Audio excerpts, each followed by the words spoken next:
At the beginning of the movie, some young people are having a party among their school friends. There is a teenager who is looking for his younger brother. He asks everyone, but no one knows where he is. Until a friend tells him to calm his brother down who is in the room.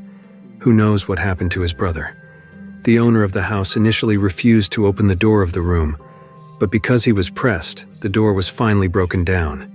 Inside, his brother was in a very worrying condition, full of wounds and pale-faced. On the other hand, everyone there recorded the incident, as if they all knew what had happened before. Not long after, his brother went crazy and stabbed his brother, then stabbed himself. The story then shifts to a girl named Mia. She looked pensive as if she had just lost someone. And it turned out that Mia's mother had just passed away, leaving her alone with her father, who loved her in a different way from her mother. One day, Mia received a phone call from Riley, her best friend's younger brother, who asked her to pick him up right away. Mia was going to visit her friend Jade, and Riley wanted to hitch a ride. They had a fun trip until they saw a dying kangaroo on the road. Mia had to make a quick decision, hit it to end its suffering or leave it. She chose the latter and left. Soon after, they arrived at Jade's house. Mia and Jade had a very close friendship, so much so that Jade's mother treated Mia like her own daughter. Jade had a boyfriend named Daniel, who happened to be Mia's ex, but they managed to stay friends. Meanwhile, their school friends were having a party where they played a dangerous horror game that was trending online. Jade and Mia decided to join them, and Jade's mother agreed to let them go. Her mood was good that day, but with some conditions. Unexpectedly, Riley wanted to go with them. If he didn't go, he would tell everything to his mother. The three of them headed to the party location, where Mia felt out of place. She was like an outsider among the others. There, she saw Daniel, Jade's boyfriend, and her ex, and the game organizers, Haley and Joss. Mia wanted to impress everyone and volunteered to be the first to play the scary game. Mia had to sit and be tied up so she couldn't fight back. The rule was only one: if a ghost entered her body, the ghost had to be removed immediately, no more than 90 seconds. Haley then took out a candle that symbolized a gate, then a mysterious hand as a connector. Mia started shaking the hand and said, "Talk to me." Suddenly, a horrifying figure appeared in front of Mia.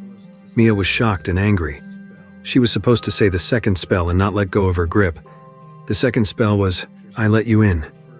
On the second attempt, after saying the first spell, a different ghost appeared.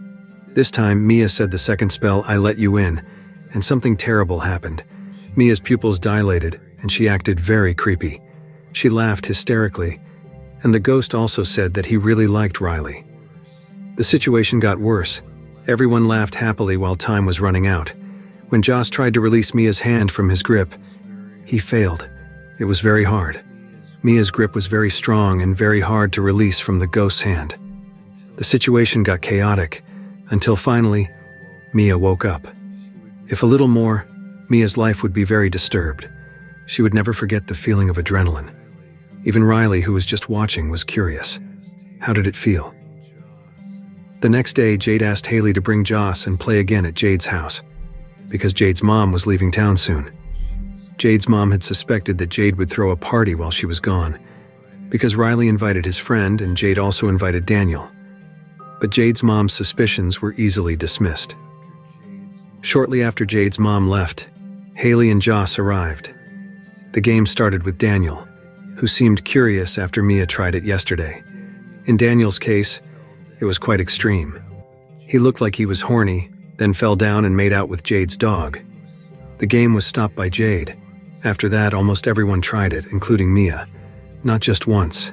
They tried it again and again like they were addicted. Riley was very interested in experiencing the game, but Jade never allowed it. Riley is stubborn, and unfortunately Mia agrees. And this will be the beginning of all destruction. Mia agrees on the condition that it's only for 50 seconds. The game begins. Riley looked terrified and started to let the ghost into his body. But in Riley's case, it was too extreme. First he apologized, then he surprised everyone by calling Mia by her nickname, and only Mia's mom knew the nickname. Mia thought that the one who entered Riley's body was her mother. Actually, time was up and Riley's hand had to be released, but Mia asked for more time because she was sure it was her mother. As time passed, Riley suddenly hit his head hard on the table. He even wanted to take out his own eyeballs. He threw himself and hit his eyes on the corner of the table. Because of this incident, Jade called an ambulance, and of course it attracted the attention of the police to come. Mia felt very guilty, and she began to see shadows that she thought were her mother's spirit. Riley's condition was very serious and had to be hospitalized. This also damaged Mia's good relationship with Jade's family because Mia was the one who allowed Riley to play. Stupidly, when the police arrived, Mia held the ghost's hand and took it home. Mia feels very guilty, but Jade and her mother don't seem to forgive her. Over and over again, a shadow resembling her mother haunted Mia. The terror began to bother her greatly. Daniel couldn't bear to see her and took Mia home. Daniel didn't dare go home that night for fear of being visited by the police after what happened to Riley. Mia offered Daniel to stay temporarily at Mia's house, so now her ex-boyfriend was in the same room. As she fell asleep, Mia dreamed of making out with Daniel. Then the dream continued with a nightmare when Mia's mother died, and her father was going through the same thing. Mia woke up gasping for air. The dream didn't stop there. Mia saw someone watching her in a corner. Sure enough, it was a ghost. She crawled towards Mia and started licking Daniel's feet.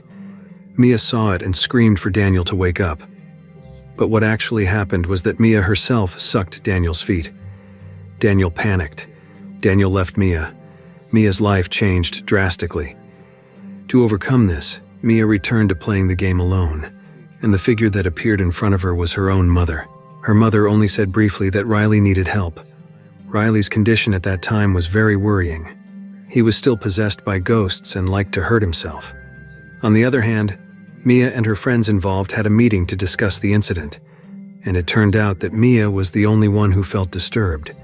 That's where Joss said that he got a mysterious hand from one of his friends.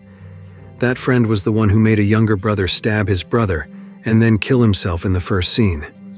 And the brother was lucky to be alive until now. They decided to meet the brother. There might be a solution to this complicated problem.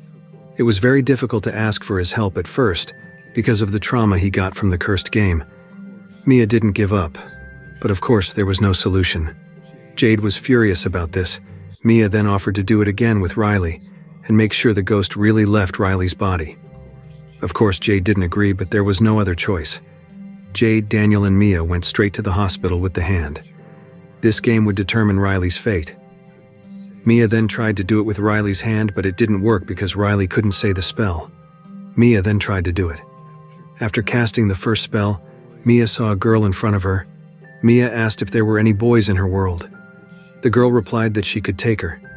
The girl went straight to Mia's body and pointed out that Riley was being held by a group of horrible spirits.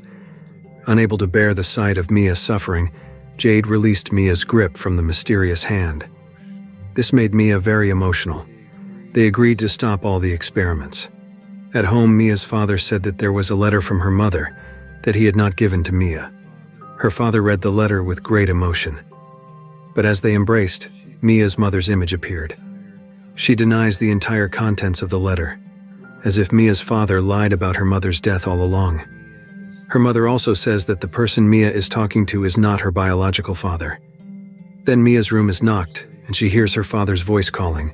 But strangely, her father was in the living room, who knocked on the door. Shortly after, a figure similar to her father came in and hurt Mia. He throws and chokes Mia, while the real father tries to open the door because Mia is screaming for help. On the other hand, Mia is out of breath. She grabs a pair of scissors to kill the figure that looks like her father.